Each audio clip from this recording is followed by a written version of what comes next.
কেমন আছো? ভালো। জিজ্ঞেস করবে না আমি কেমন আছি? ইচ্ছা নেই, আগ্রহও নেই। অনেক বদলে গেছো তুমি ফাহমিদ।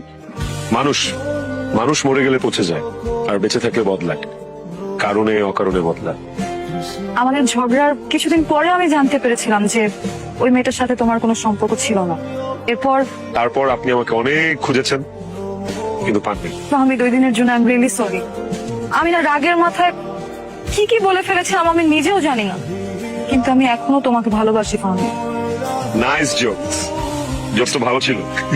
একদিন পর বুক ফেটে হাসি আসতেছে। আমি জোকস করতেছি না, আমি সিরিয়াসলি বলতেছি। লজ্জা লাগে না?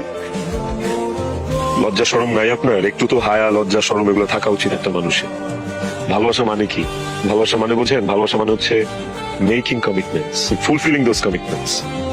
একজন আরেকজনের উপর দায়বদ্ধতা, সবসময় ভালোবাসা মানুষের ভালো চাওয়া, সুখ দুঃখ ভাগাভাগি করে নেয়।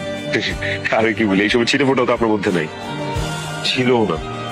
ফাহমিদ প্লিজ আমাকে বোঝার একটু চেষ্টা করো। আপনি কি ভুলে গেছেন ওইদিন আমাকে আপনি কি কি বলেছিলেন?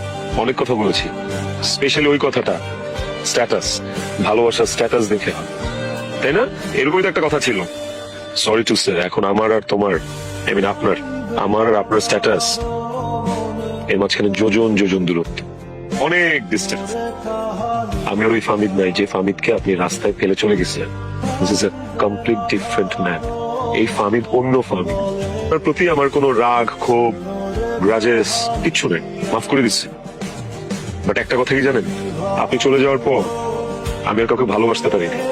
আমার মধ্যে থেকে ওই ভালোবাসাটা জন্মই নেয়নি কারণ